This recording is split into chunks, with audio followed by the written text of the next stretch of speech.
Have you ever heard someone from the Midwest say taco? No. You want to get some tacos? Welcome to Taco Bell. Can I get you a chalapa? Hello and welcome to This Is Titans. They come and go, and the giant ones fall. Today, we're going to be talking about some of the fallen titans of the tech industry. We've all had to pour one out for our favorite service, feature, or app that we used to love. Shout out TeamSpeak. We're going to go through this. We're going to rate them, and we're going to talk about them because we got some heated discussions on this. General First up, sadness. we got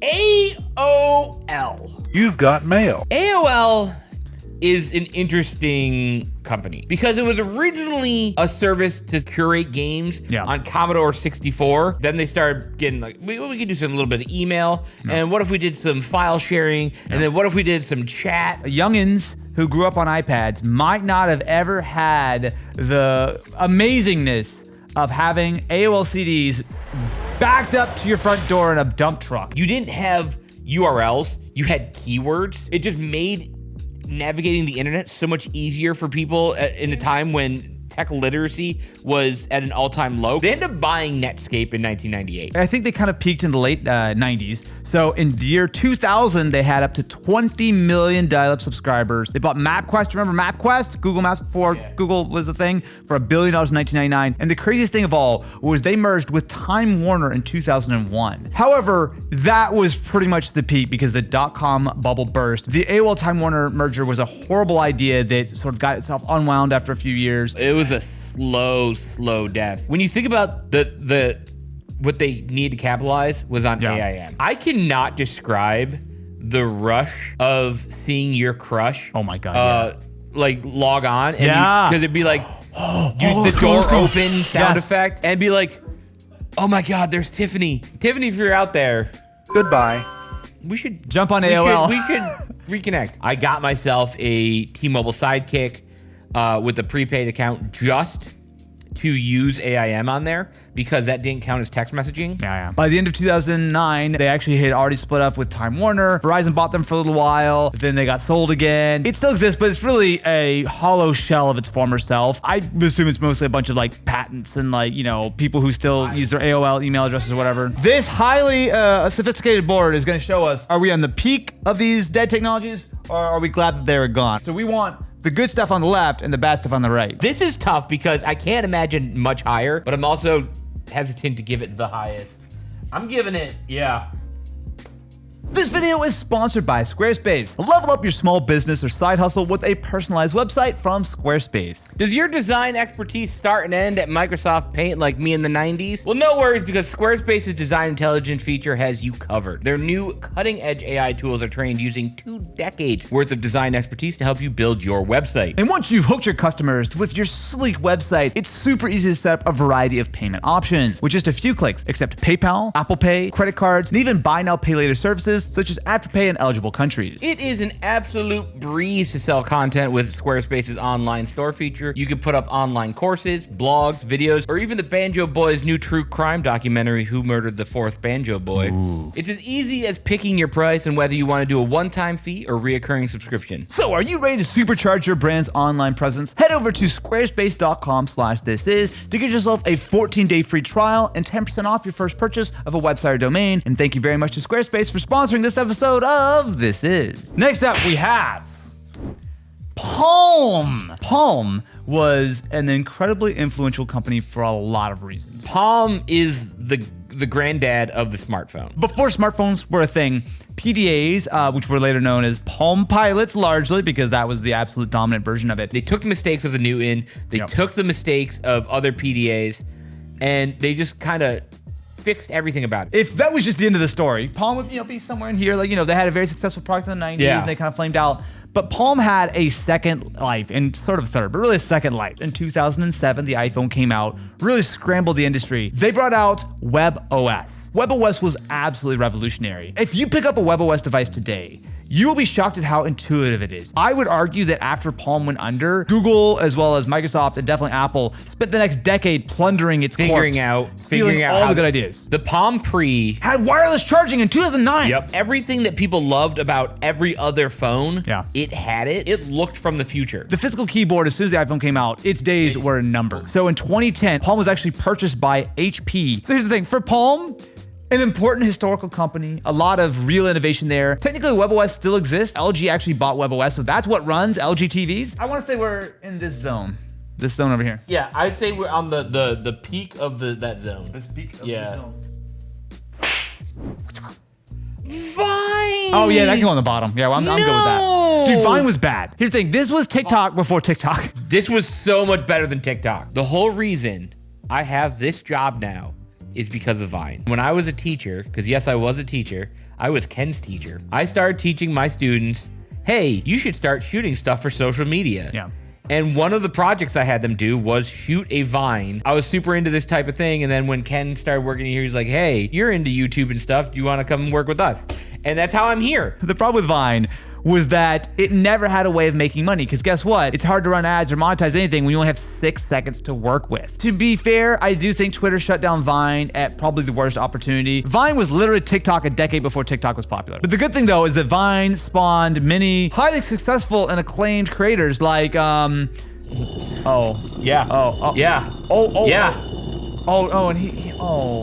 Vine too. Man. So many creators who became wrestlers and boxers. But it was a bad platform. It was doomed to fail. Down there, all the way down. What? How about one from the bottom? All the way down? One from the bottom. There's no way it could be all the way down. Can I do the valley of... No, oh my... absolutely not. Why?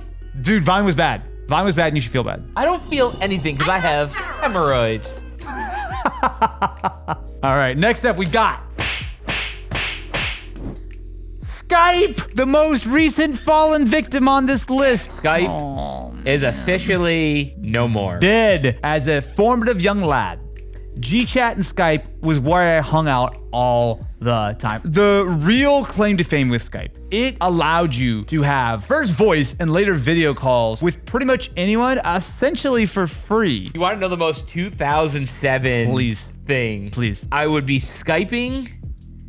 I'd have Warcraft on another screen, and then while I was waiting for like groups and stuff to form, I would be doing Stumble Upon. My girlfriend's sitting there talking to me, and she's like, are you stumbling right now? And I'm like, yeah. She's like, pay attention to me. And I'm like, no, stumble. You're a terrible boyfriend. It's just crazy at how many communications apps have come and gone. But Skype was part of that golden era. In 2009, Skype had 405 million users with 8% of the world's international calling minutes. And in 2011, Microsoft spent $8.5 billion to acquire Skype. Ran it into the ground. They Microsoft it. Yeah. And Skype spent the next decade getting basically shittier and shittier, and everything else got better and better. The biggest banger of a ringtone ever. I just remember having time call with the girlfriend. We didn't need to and hear she's about like, it. what do you think? I'm like, I don't know what I'm looking at. Because it was so pixelated. You should have lied, you stupid idiot. You know what? You deserve to rank Skype wherever the hell you want after that story. I'll give it all to you, my friend. It's got to be less than Vine. Flash. Flash started out as an animation software in 1995. It was called Future Splash Animator. If you were on the internet in the 2000s, you needed Flash to watch video. There were so many Flash games because you could use Flash to not only create all that stuff, but also you would have that to play it, which I will say was notoriously buggy and very, very, very insecure. It really wasn't until HTML5 came out in like the late 2000s that it really actually gave us a secure and sort of open way to replicate a lot of this sort of functionality that Flash gave. Because really, if you didn't have Flash on your computer, you were unable to access a significant chunk of the internet. You were unable to play slime volleyball? Yep. So in 2005, Adobe purchased Macromedia. By the time the iPhone came out, it was very famous for not supporting Flash at a time where you had Flash on Android, you had Flash on, I think WebOS maybe had Flash. Steve Jobs always had it out for Flash. I think it's just because he fucking hated Adobe so much. He did hate Adobe. I remember there was an actual letter written by Steve Jobs, posted on Apple.com, and basically saying like, hey, look, I understand that Flash was super good, but it's insecure, it's buggy. And to be fair, he was absolutely right. Most of the time, if you had like some kind of virus or issue, especially on Windows in those days, it was almost always a Flash vulnerability. Flash was ahead of its time, but also it was such a broad and sort of like, it was like the underpinning of the internet at the time. Flash was the default on YouTube until 2015. It wasn't until 2020 that Adobe finally deprecated Flash. How do we rank Flash? Because I think culturally important, but also really it was something that had to die. Like it ran its course. I think it had about as happy of a death as any of these things can be. What do you think of this? Yeah, okay. Okay. Oh, Tom's calling. He wants you to jump back on MySpace. So this is what got me off Friendster. Is Friendster on this list? I hope not. MySpace came out in 2003 and immediately started teaching little idiot teens how to do HTML. So, mostly to make sparkly profiles and play Green Day. So much of music in the 2000s was driven by MySpace. You could probably point out a huge swath of bands, musicians who got popular largely strictly off the back of MySpace. Some bands would put like every piece of music they had on there. Because they knew you were going to download it anyway. So here, just at least engage with us on MySpace. Yeah. The top 4, the top 8. That was how you told your friends you were mad at them. My ride or die is number 1. My bottom bitch is number 2. And she'd be like, why am I number 2? And be like, because he's my ride and die and bros before hoes. That's the most 2005 sentence I've heard in a while. Look, it was gambling with emotions. So here's the thing. MySpace came very close to being an absolute juggernaut. They also had a potential offer to acquire Facebook back before Facebook got huge for only $75 million, which they rejected. You know who the real winner in all this was? Tom. Let's pour one out for Tom. Yeah, he's still alive. Oh. I got to give this super high up there. No. Because it failed. No. This saved every millennial in the room here. Thanking Tom for deleting all of their stuff because all of their blunder years were erased off the internet. You know what? And it was 2013 too, before all that shit been archived. And that's because all my photos were on MySpace and they all got deleted. So I lost a lot of cherished memories, but what I saved in embarrassment, MySpace. No, what is wrong with you? Thank you. What? Thank you, MySpace. Thank you, Tom. I salute you. Could not disagree with this more. How could you? All right. Move on. Nokia. They really owned the early mobile space. Now, I say mobile, not smartphones. They had a ton of smartphones.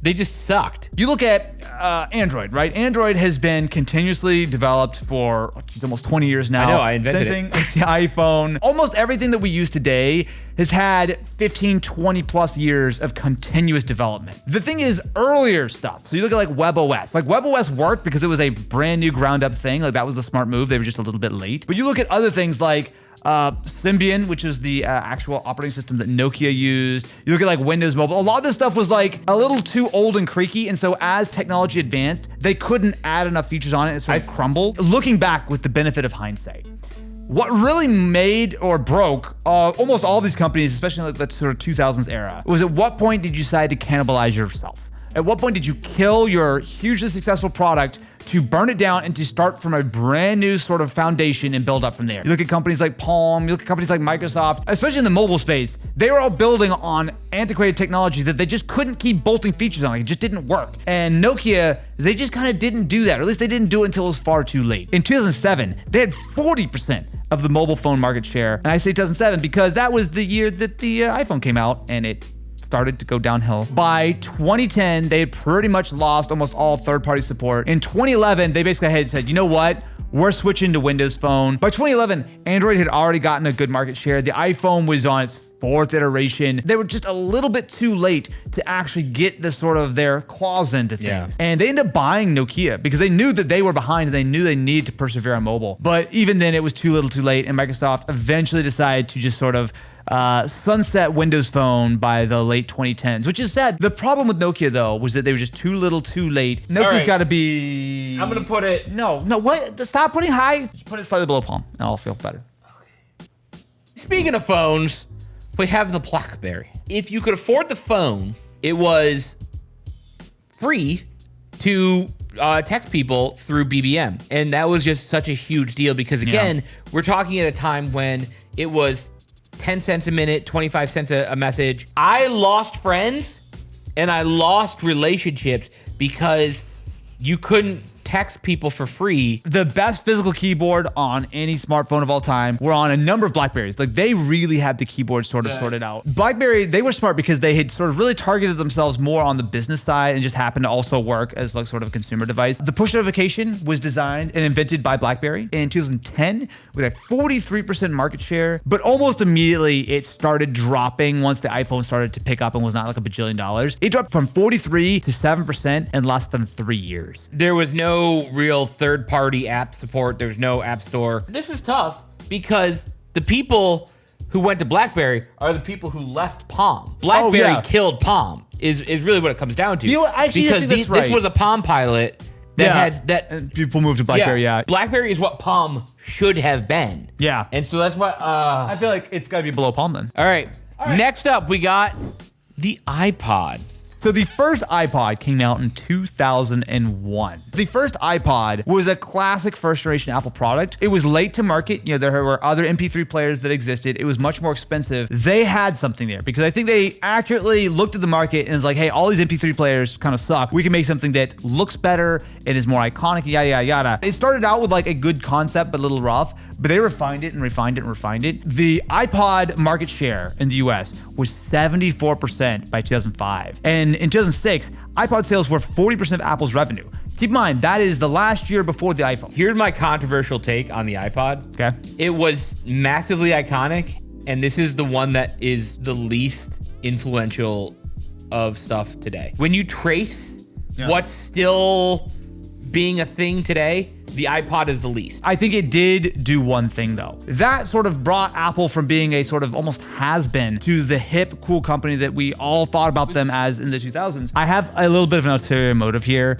I literally only started making YouTube content because I owned an iPod Touch. And that is the reason why I started the channel. I've watched so many of these reviews, I can make a review myself. iPod can either be number 2 or number... I'll give you number 2. It's gotta be number 2. Because I see what's coming up. It is Yahoo!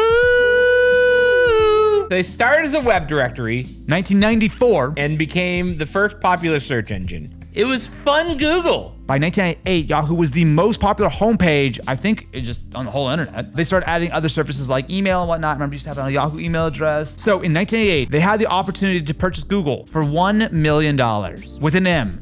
$1 million. And they said, nah, this Google thing ain't gonna work out. Google sucks. They're just copying our double ooze. They spent $3.6 billion buying GeoCities, which to be fair was probably not like a completely crazy idea, but this was back before, like during the dot-com bubble where GeoCities was probably never a $3.6 billion company. Then by 2002, they tried to acquire Google and they added 3 zeros to that. So instead of $1 million, 4 years later, they offered $3 billion. And Google says, nah, we want 5. They go, oh, that's too much. And they passed on it again. Yahoo got itself into a little bit of a situation with a $1 billion investment in Alibaba in 2005. Which was crazy because Alibaba went public of like, what, 10 years later or something. The taxes on the shares of that Alibaba investment were worth more than all of Yahoo. I feel like Yahoo stayed in business an extra 10 years because $1 billion in Alibaba ended up turning into like $50 billion or something, right? It was like some insane amount of money. Microsoft tried to buy Yahoo in 2008 for $47 billion, and Yahoo said, nah. Everyone gets a gimme, right? Like, oh, Blockbuster could have bought Netflix, they didn't, huh? But Yahoo made like 50 fucking boneheaded decisions, every single one of which was wrong and terrible. Basically, Yahoo instead died a slow death, much the way AOL did, except they didn't have a good excuse because Yahoo had every reason to be great. I think a lot of us have fond memories of Yahoo. I know I do. But I'm glad that this is the way it ended because any company that makes this many fucking stupid decisions deserves to die. Let us know what tech giant you think has fallen the most. Let us know what you think of BlackBerry, Palm, and MySpace. Like, follow, subscribe, send me your Skype username, and we'll catch you in the next one. I hate the fact that MySpace is number 1. What the hell happened?